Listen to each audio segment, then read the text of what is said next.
नमस्कार, स्वागत है आपका एक बार फिर आपके अपने YouTube चैनल अथर्व एकेडमी में। ये हमारी महिला सुपरवाइजर 2025 के लिए कंप्यूटर की स्पेशल क्लास है, जिसमें आज हम देखेंगे माइक्रोसॉफ्ट ऑफिस से संबंधित कुछ काफ़ी महत्वपूर्ण प्रश्नों को। तो वीडियो को पूरा जरूर देखिएगा। MS ऑफिस या माइक्रोसॉफ्ट ऑफिस एक काफ़ी इंपॉर्टेंट टॉपिक है, जिससे आपको एग्जाम में प्रश्न देखने को जरूर मिलते हैं। आइए तो शुरू करते हैं आज की हमारी क्लास। आज का हमारा पहला प्रश्न है, इनमें से कौन MS ऑफिस पैकेज का प्रोग्राम नहीं है? MS ऑफिस पैकेज का प्रोग्राम नहीं है पूछा गया है।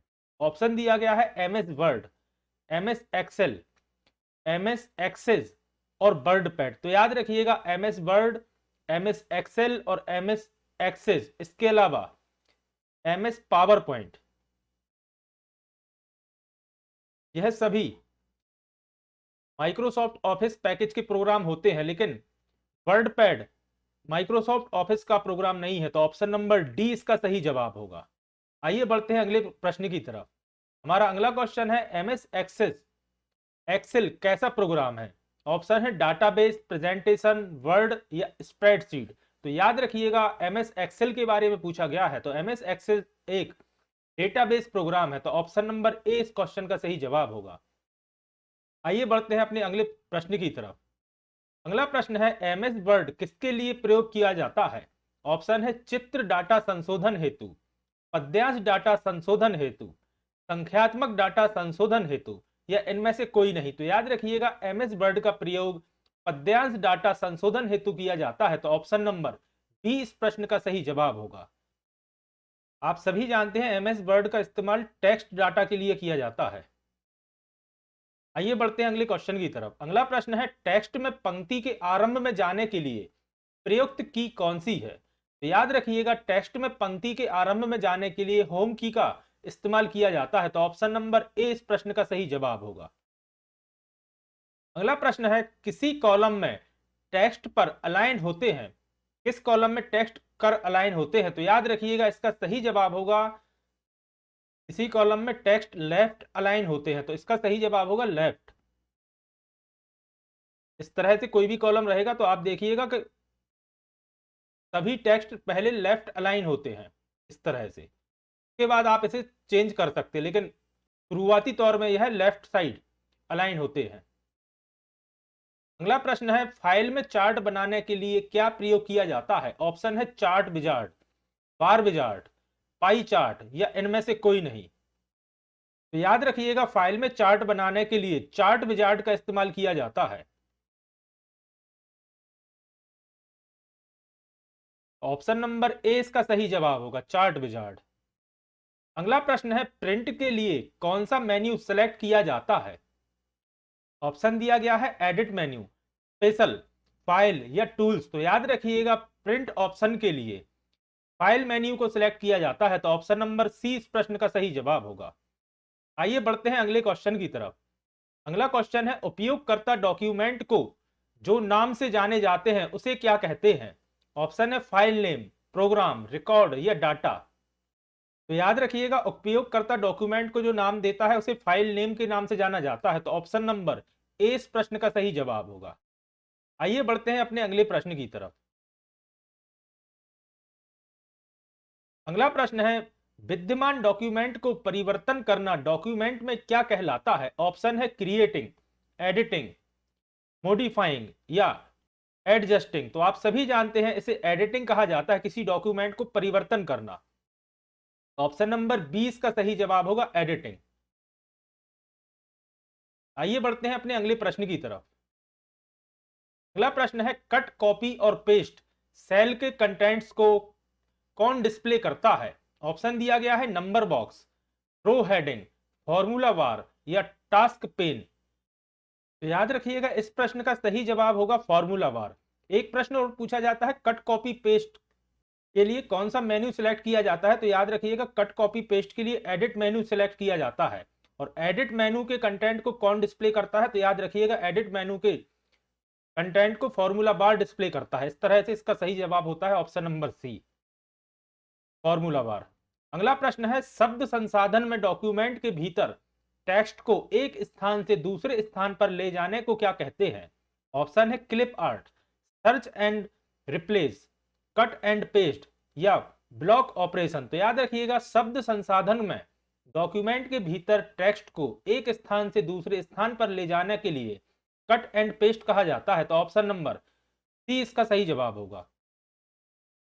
अगला प्रश्न है नए नाम सहित या नए लोकेशन पर किसी विद्यमान फाइल को सेव करने के लिए आपको किस कमांड का प्रयोग करना चाहिए। ऑप्शन है save, save and replace, save S और न्यू फाइल। तो याद रखिएगा नए नाम सहित नई लोकेशन पर किसी विद्यमान फाइल को सेव करने के लिए सेव एस का इस्तेमाल किया जाता है। तो ऑप्शन नंबर सी इस प्रश्न का सही जवाब होगा, सेव एस। अगला प्रश्न है माइक्रोसॉफ्ट ऑफिस एक्सेल डॉक्यूमेंट में से प्रत्येक सेल अपने एड्रेस से रेफर किया जाता है जो क्या है। ऑप्शन है सेल का कॉलम लेवल, सेल का कॉलम लेवल और वर्कशीट टैब, सेल का रो लेवल और सेल रो और कॉलम लेवल। तो याद रखिएगा इस प्रश्न का सही जवाब है सेल रो और column level. Microsoft Office Excel document में प्रत्येक सेल अपने एक एड्रेस से रेफर किया जाता है जो होता है सेल रो और कॉलम का लेवल। तो ऑप्शन नंबर डी इसका सही जवाब होगा। अगला प्रश्न है रिलेशनल डेटाबेस में यह एक डाटा स्ट्रक्चर है जो एक सिंगल टॉपिक संबंधी इंफॉर्मेशन को पंक्ति और कॉलम में ऑर्गेनाइज करता है, वह क्या है। ऑप्शन है ब्लॉक, रिकॉर्ड, ट्यूपल और टेबल। तो याद रखिएगा प्रश्न में कहा गया है पंक्ति और कॉलम यानी कि रो और कॉलम में ऑर्गेनाइज करता है या अरेंज करता है, तो इसे टेबल कहा जाता है। तो ऑप्शन नंबर डी इस प्रश्न का सही जवाब होगा, टेबल। अगला प्रश्न है कंट्रोल प्लस होम की के प्रयोग से कर्सर डॉक्यूमेंट में किसमें पहुंच जाता है। ऑप्शन है मध्य, ऊपर, आरंभ या अंत। तो याद रखिएगा कंट्रोल प्लस होम की उपयोग करने से कर्सर डॉक्यूमेंट के शुरुआत यानी कि आरंभ में पहुंच जाता है। तो ऑप्शन नंबर सी इस प्रश्न का सही जवाब होगा।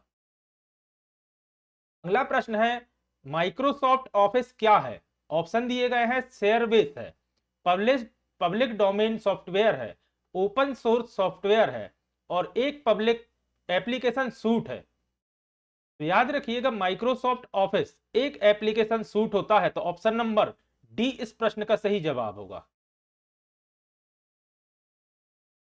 अगला प्रश्न है कट और पेस्ट के साथ काटी गए डाटा स्थायी रूप से किसमें स्टोर की जाती है। ऑप्शन है रोम, हार्ड डिस्क, डिस्केट और क्लिपबोर्ड। तो याद रखिएगा कट और पेस्ट के साथ काटा गया डाटा क्लिपबोर्ड पर सेव होता है। तो ऑप्शन नंबर डी इस प्रश्न का सही जवाब होगा। एग्जाम्पल के तौर पे जैसे कोई भी डाटा आपने कहीं से कट किया तो वह क्लिपबोर्ड पर सेव रहेगा जब तक कि आप उसे कहीं दूसरी लोकेशन पर सेव नहीं करेंगे, तब तक वह क्लिपबोर्ड पर सेव रहता है। अगला प्रश्न है टेक्स्ट स्टाइल, अलाइनमेंट और साइज को चेंज करने के बटन निम्नलिखित में से कौन डिस्प्ले करता है। ऑप्शन है standard toolbar, status bar, drawing toolbar या फॉर्मेटिंग टूलबार। तो याद रखिएगा टेक्स्ट स्टाइल, अलाइनमेंट और साइज को चेंज करने वाले बटन फॉर्मेटिंग टूलबार में पाए जाते हैं या फॉर्मेटिंग टूलबार में आपको मिलेंगे। तो ऑप्शन नंबर डी इस प्रश्न का सही जवाब होगा। अगला प्रश्न है डाटा को लॉजिकल सीक्वेंस में व्यवस्थित करने को क्या कहा जाता है। ऑप्शन है क्वालिफाइंग, सर्चिंग, सॉर्टिंग या रिप्रोड्यूसिंग। तो याद रखिएगा डाटा को लॉजिकल सीक्वेंस में व्यवस्थित करने को सॉर्टिंग कहा जाता है। ऑप्शन नंबर सी इस प्रश्न का सही जवाब होगा। आपने देखा होगा ऑप्शन मिलता है सॉर्ट, फिर यहां मिलता है सॉर्ट एज डेट के हिसाब से, लेंथ के हिसाब से, टाइम के हिसाब से या नंबर के हिसाब से। तो यह सॉर्ट यानी कि यही सॉर्टिंग है, तो इसे लॉजिकल सीक्वेंस में व्यवस्थित किया जाता है। अगला प्रश्न है डॉक्यूमेंट में अपीयरेंस को चेंज करने से संबंध में वर्ड प्रोसेसिंग टास्क को क्या कहते हैं। ऑप्शन है राइटिंग, फॉर्मेटिंग, एडिटिंग या स्टोरिंग। तो याद रखिएगा डॉक्यूमेंट के अपीयरेंस को चेंज करने के संबंध के वर्ड प्रोसेसिंग टास्क को फॉर्मेटिंग कहा जाता है। तो ऑप्शन नंबर बी इस प्रश्न का सही जवाब होगा।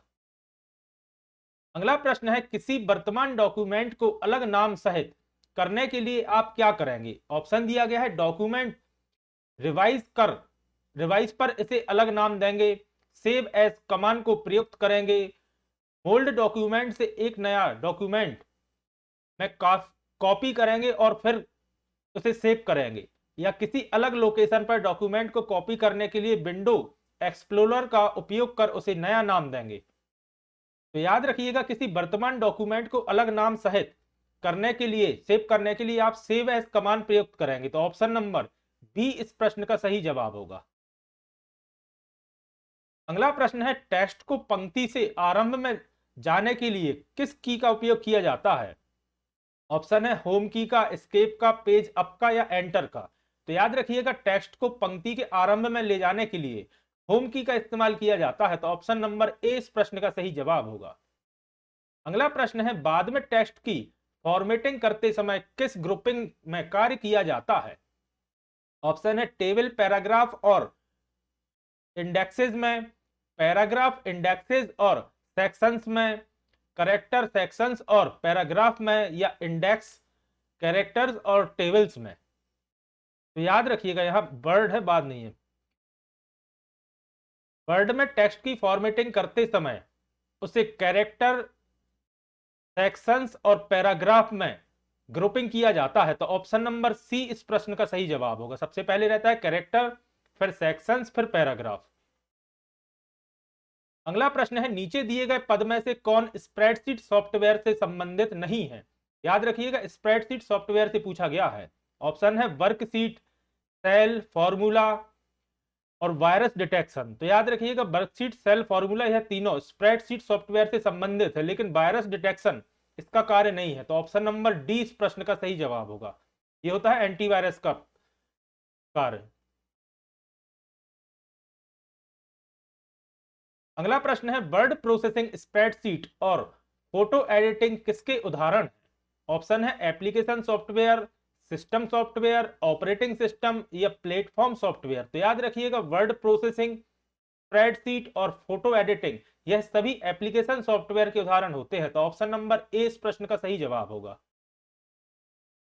अगला प्रश्न है, एमएस एक्सेल में एक टेबल में कितनी प्राइमरी की होती है? तो याद रखिएगा, एमएस एक्सेल में एक टेबल में सिर्फ एक प्राइमरी की होती है। तो ऑप्शन नंबर ए इस प्रश्न का सही जवाब होगा। और आप चाहें तो इस प्रश्न को स्टार मार्क भी कर लीजिएगा। एमएस एक्सेल में एक टेबल में सिर्फ एक ही प्राइमरी की होती है।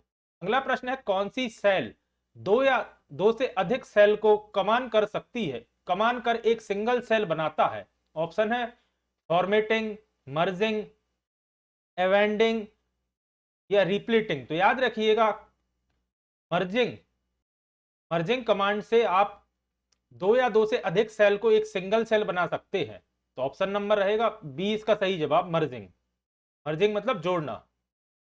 अगला प्रश्न है, वर्ग शीट पर क्षैतिज और ऊर्ध्वाधर लाइन होती है, उसे क्या कहते हैं? यानी कि वर्टिकल और हॉरिजॉन्टल लाइंस होती हैं वर्क शीट पर, उन्हें क्या कहते हैं? ऑप्शन दिया गया है सेल्स, शीट्स, ब्लॉक लाइन और ग्रिड लाइंस। तो याद रखिएगा, वर्क शीट पर हॉरिजॉन्टल और वर्टिकल लाइंस को ग्रिड लाइंस कहा जाता है। तो ऑप्शन नंबर डी इस प्रश्न का सही जवाब होगा। तो क्लास में अभी तक हमने देखा एमएस ऑफिस से संबंधित महत्वपूर्ण प्रश्नों को। आइए अब जान लेते हैं इंटरनेट से संबंधित कुछ काफी महत्वपूर्ण प्रश्नों को। इसमें पहला प्रश्न है, नेटवर्कों के नेटवर्क को क्या कहा जाता है? ऑप्शन है कंप्यूटर नेटवर्क, यूजनेट, इंट्रानेट और इंटरनेट। तो आप सभी जानते हैं नेटवर्कों के नेटवर्क को इंटरनेट कहा जाता है। तो ऑप्शन नंबर डी इस प्रश्न का सही जवाब होगा। अगला प्रश्न है, विश्वव्यापी जाल www के आविष्कारक तथा प्रवर्तक कौन है? www का पूर्ण रूप याद रखिएगा, वर्ल्ड वाइड वेब। ऑप्शन दिया गया है बिल गेट्स, डी एन फेयोग, एन रसल और टिम बर्नर्स ली। तो याद रखिएगा, www के आविष्कारक है टिम बर्नर्स ली। तो ऑप्शन नंबर डी इस प्रश्न का सही जवाब होगा। इसके अलावा याद रखिएगा, अगर आपसे पूछा जाता है कि टिम बर्नर्स ली ने www का आविष्कार कब किया था, तो याद रखिएगा 1989 में टिम बर्नर्स ली ने www का आविष्कार किया था। अगला प्रश्न है, इंटरनेट पर www का अर्थ क्या है? जैसा कि अभी अपन ने डिस्कस किया था, वर्ल्ड वाइड वेब www का अर्थ होता है। तो ऑप्शन नंबर सी इस प्रश्न का सही जवाब होगा, वर्ल्ड वाइड वेब। 1989 में टिम बर्नर्स ली ने इसका आविष्कार किया था। अगला प्रश्न है गूगल, याहू और MSN क्या है? ऑप्शन है internet site, computer brand, Switzerland में बनने वाली घड़ियां, या शनि ग्रह के छल्ले। तो आप सभी जानते हैं गूगल, याहू और MSN इंटरनेट साइट्स है जो कि सर्च इंजन का कार्य करती हैं।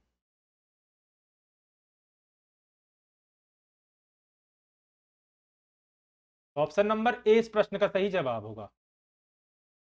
अगला प्रश्न है गूगल, याहू, MSN ऐसी युक्ति जो आंकड़े को आवेशों में परिवर्तित करती है तथा उन्हें टर्मिनल से कंप्यूटर को और कंप्यूटर से टर्मिनल को टेलीफोन लाइन पर संप्रेषित करती है, वह क्या है? ऑप्शन है चुंबकीय डिस्क, माइक्रो कंप्यूटर, CD रोम या मॉडेम। तो याद रखिएगा इसका सही जवाब होगा modem. Modem Google, Yahoo, MSN जैसी युक्ति को आंकड़ों को आवेश में परिवर्तित करती है तथा उन्हें टर्मिनल से कंप्यूटर को और कंप्यूटर से टर्मिनल को टेलीफोन लाइन द्वारा संप्रेषित करती है। ऑप्शन नंबर डी इसका सही जवाब होगा मॉडेम। अगला प्रश्न है इंटरनेट क्या है? ऑप्शन है समुद्र में मछली पकड़ने वाला जाल, बास्केटबॉल की अंतरराष्ट्रीय स्पर्धा, रेल लाइनों में रेल के डिब्बों का हिसाब रखने वाली पद्धति। ये तो ऑप्शन ही खतरनाक दिए हैं पूरे। इंटरनेट क्या है? तो इंटरनेट कंप्यूटर पर आधारित एक अंतरराष्ट्रीय सूचनाओं का तंत्र है। तो ऑप्शन नंबर डी इस प्रश्न का सही जवाब होगा। अगला क्वेश्चन है ई व्यापार या ई कॉमर्स का क्या अर्थ है? ऑप्शन है निर्यात व्यापार, यूरोपीय देशों से व्यापार, इंटरनेट पर व्यापार, और इनमें से कोई नहीं। तो याद रखिएगा ई कॉमर्स का अर्थ होता है इंटरनेट पर व्यापार। तो ऑप्शन नंबर सी इस प्रश्न का सही जवाब होगा। अगला प्रश्न है निम्न में से कौन सा सूचना प्रौद्योगिकी परिभाषित नहीं है? ऑप्शन है लॉगिन, मॉडेम, पासवर्ड और पिनाका। तो लॉगिन आप सभी जानते हैं कंप्यूटर में घुसने की प्रक्रिया को लॉगिन कहा जाता है। मॉडेम नेटवर्क को जोड़ने वाला हार्डवेयर होता है मॉडेम। पासवर्ड आप सभी जानते हैं सिक्योरिटी के पर्पज से पासवर्ड का उपयोग किया जाता है। लेकिन पिनाका सूचना प्रौद्योगिकी परिभाषित नहीं करता। पिनाका DRDO द्वारा बनाया गया एक रॉकेट लॉन्चर है पिनाका। अगला प्रश्न है निम्न में से कौन कंप्यूटर भाषा नहीं है? जावा, C++, रोम और पास्कल। तो याद रखिएगा रोम कंप्यूटर की भाषा नहीं होती, बाकी जावा, C++ और पास्कल यह तीनों कंप्यूटर की भाषाएं हैं। रोम का मतलब होता है रीड ओनली मेमोरी। अगला प्रश्न है कंप्यूटर में मॉडेम का क्या अर्थ है? ऑप्शन दिए गए हैं तंत्र जो सूचनाओं को बाईपास करता है, तंत्र जो सूचनाओं को डाटा केंद्र तक पहुंचाता है, तंत्र जो सूचनाओं को एलिमिनेट करता है, या इनमें से कोई नहीं। सबसे पहले तो मॉडेम का पूर्ण रूप आप याद रखिएगा। मॉडेम का मतलब होता है मॉड्यूलर और डीमॉड्यूलर।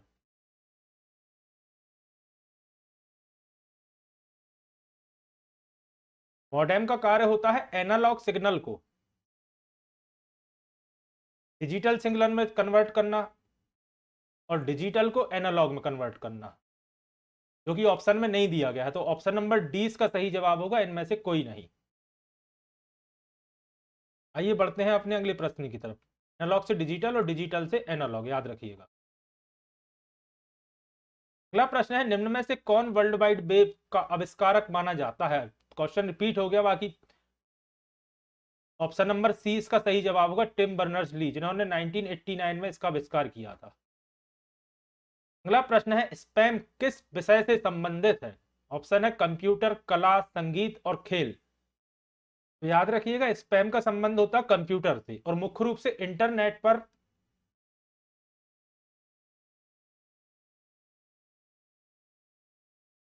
एडवर्टाइजमेंट रहते हैं जो, या अननेसेसरी एडवर्टाइजमेंट रहते हैं, उनको भेजने को या उनके सर्कुलेशन को स्पैम कहा जाता है, या उन एडवर्टाइजमेंट्स को स्पैम कहा जाता है जो अनवांटेड तरीके से इंटरनेट द्वारा भेजे जाते हैं।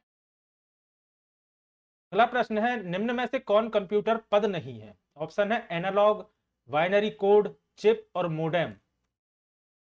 तो याद रखिएगा बाइनरी कोड, चिप और मॉडेम मुख्य रूप से कंप्यूटर से जुड़े हुए पद होते हैं, लेकिन एनालॉग का प्रयोग कंप्यूटर में किया जाता है, लेकिन मुख्य रूप से सिर्फ कंप्यूटर में एनालॉग का इस्तेमाल नहीं किया जाता, या एनालॉग सिर्फ कंप्यूटर से जुड़ी हुई चीज नहीं है। तो ऑप्शन नंबर ए इस प्रश्न का सही जवाब होगा।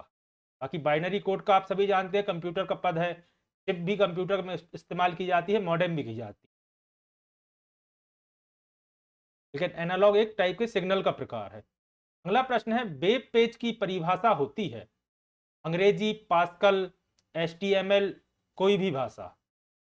तो याद रखिएगा, वेब पेज की परिभाषा होती है HTML। HTML का पूर्ण रूप होता है हाइपर टेक्स्ट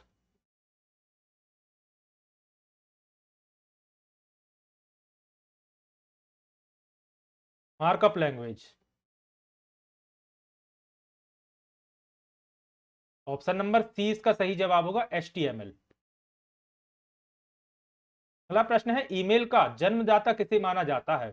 या क्वेश्चन पूछा जा सकता था कि ईमेल का आविष्कार किसने किया था। ऑप्शन है Bill Gates, Paul Allen, or Tomlinson, या इनमें से कोई नहीं। तो याद रखिएगा, ईमेल का आविष्कार आर टॉमलिंसन ने 1971 में किया था, 1971 में। ऑप्शन नंबर सी इस प्रश्न का सही जवाब होगा, आर टॉमलिंसन। अगला प्रश्न है, माइक्रोसॉफ्ट क्या है? ऑप्शन है चिप निर्माण की संख्या, सॉफ्टवेयर विकास की संख्या, हार्डवेयर बनाने वाली कंपनी, या इनमें से कोई नहीं। यहां संख्या की जगह संस्था होना चाहिए, दोनों जगह। तो आप सभी जानते हैं माइक्रोसॉफ्ट एक सॉफ्टवेयर कंपनी है, तो ऑप्शन नंबर 20 प्रश्न का सही जवाब होगा, सॉफ्टवेयर बनाने वाली संस्था। अगला प्रश्न है, माइक्रोसॉफ्ट कंपनी के संस्थापक कौन है? आप सभी जानते हैं माइक्रोसॉफ्ट कंपनी के संस्थापक होते हैं बिल गेट्स, लेकिन याद रखिएगा, पॉल एलन और बिल गेट्स दोनों माइक्रोसॉफ्ट कंपनी के संस्थापक हैं। और इस तरह के प्रश्न एग्जाम में जरूर आते हैं, क्योंकि जनरली लोगों को बिल गेट्स याद रहता है, बिल गेट्स पर टिक करके लोग आगे बढ़ जाते हैं। बाकी पॉल एलन और बिल गेट्स दोनों संस्थापक है माइक्रोसॉफ्ट कंपनी के, इसको याद रखिएगा। अगला प्रश्न है, फ्री ईमेल सेवा के जन्मदाता कौन है? ऑप्शन है बिल गेट्स, सबीर भाटिया, अजीम प्रेमजी, या बार्क। तो याद रखिएगा, फ्री ईमेल सेवा, या जिसे हॉटमेल कहा जाता था, याद रखिएगा, क्योंकि प्रश्न ये भी पूछा जा सकता है कि जो फ्री ईमेल सेवा थी वह कौन सी थी, तो उसका नाम था हॉटमेल। और इसके जन्मदाता या इसकी शुरुआत करी थी सबीर भाटिया ने, जो कि एक इंडियन थे। हॉटमेल की शुरुआत सबीर भाटिया ने की थी, जो कि एक पहला फ्री ईमेल था। अगला प्रश्न है, कोई वेबसाइट एक्सेस करने पर सबसे पहले जो पेज दिखाई पड़ता है उसे क्या कहते हैं? ऑप्शन है first page, main page, home page, या इनमें से कोई नहीं। तो याद रखिएगा, किसी भी वेबसाइट को एक्सेस करने पर जो पहला पेज दिखता है उसे होम पेज कहा जाता है। तो ऑप्शन नंबर सी इस प्रश्न का सही जवाब होगा। अगला प्रश्न है, ईमेल क्या है? ऑप्शन है एक, इंटरनेट स्टैंडर्ड्स, फिर है इंटरनेट एरिया जहां किसी विषय पर चर्चा की जा सकती है, फिर ऑप्शन दिया गया है कंप्यूटर नेटवर्क के माध्यम से मैसेज और फाइल को एक स्थान से दूसरे स्थान पर भेजना, या फिर एक रियल टाइम कन्वर्सेशन। तो याद रखिएगा, ईमेल होता है कंप्यूटर नेटवर्क के माध्यम से मैसेज और फाइल को एक स्थान से दूसरे स्थान पर भेजना, इसे इलेक्ट्रॉनिक मेल या ईमेल कहा जाता है। फिर है चैटिंग क्या है? ऑप्शन है एक, इंटरनेट स्टैंडर्ड, इंटरनेट एरिया जहां किसी विषय पर चर्चा की जा सकती है, नेटवर्क पर मैसेज व फाइल भेजना, या एक रियल टाइम कन्वर्सेशन। तो याद रखिएगा, चैटिंग का मतलब होता है एक रियल टाइम कन्वर्सेशन। तो ऑप्शन नंबर डी इस प्रश्न का सही जवाब होगा। अगला प्रश्न है, ईमेल भेजना किसके समान है? ऑप्शन है चित्र बनाने के, बातचीत करने के, पत्र लिखने के, या इनमें से कोई नहीं। ईमेल का नाम ही होता है इलेक्ट्रॉनिक मेल, यानी कि यह पत्र लिखने के समान है। तो ऑप्शन नंबर सी इस प्रश्न का सही जवाब होगा। अगला प्रश्न है, किसी व्यक्ति को ईमेल द्वारा मेल भेजने के लिए प्राप्तकर्ता की किस जानकारी का होना आवश्यक होता है? ऑप्शन है internet connection, modem, telephone line, या ईमेल एड्रेस। तो याद रखिएगा, प्राप्तकर्ता की ईमेल एड्रेस की जानकारी का होना आवश्यक होता है किसी व्यक्ति को मेल भेजने के लिए। ऑप्शन नंबर डी इस प्रश्न का सही जवाब होगा। अगला प्रश्न है अनैच्छिक प्राप्त किए गए ईमेल को क्या कहते हैं? ऑप्शन है होए सेक्स, इनबॉक्स, साइबर बुली और जंग ईमेल। यहाँ जंग नहीं है, जंक है, जंक ईमेल। अनैच्छिक प्राप्त किए गए ईमेल को जंक ईमेल कहा जाता है, तो ऑप्शन नंबर डी इस प्रश्न का सही जवाब होगा।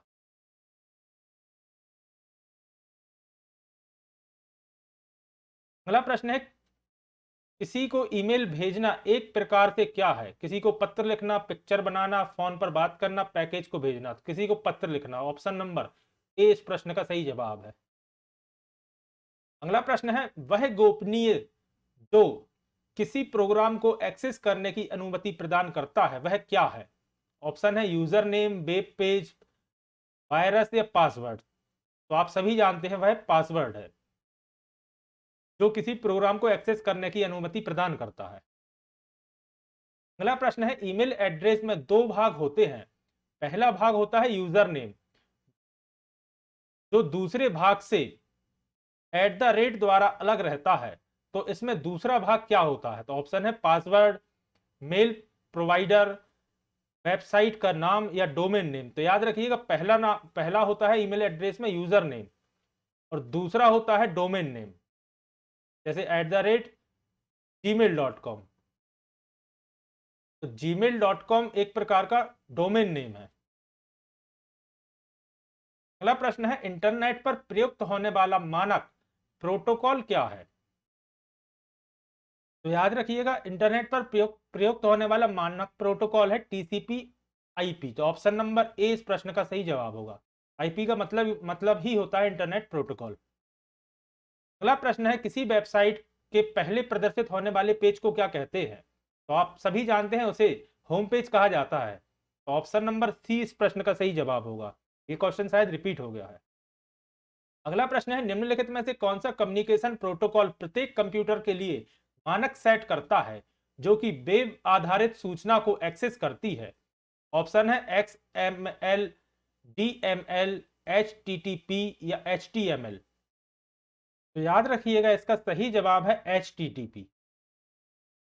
HTTP वह कम्युनिकेशन प्रोटोकॉल होता है जो प्रत्येक कंप्यूटर के लिए मानक सेट करता है जो किसी भी वेब आधारित सूचना को एक्सेस करती है। तो ऑप्शन नंबर सी इसका सही जवाब होगा।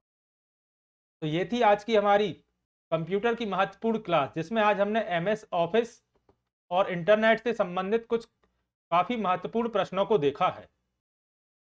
आशा करता हूं आज की क्लास आपके लिए पसंद आई होगी। अगर आज की क्लास आपको पसंद आई है तो वीडियो को लाइक करें, कमेंट करके जरूर बताएं कि आज की क्लास आपको कैसी लगी है। और अगर आपने अभी तक अथर्व एकेडमी चैनल को सब्सक्राइब नहीं किया है तो चैनल को सब्सक्राइब करें एवं ज्यादा से ज्यादा लोगों तक शेयर करें।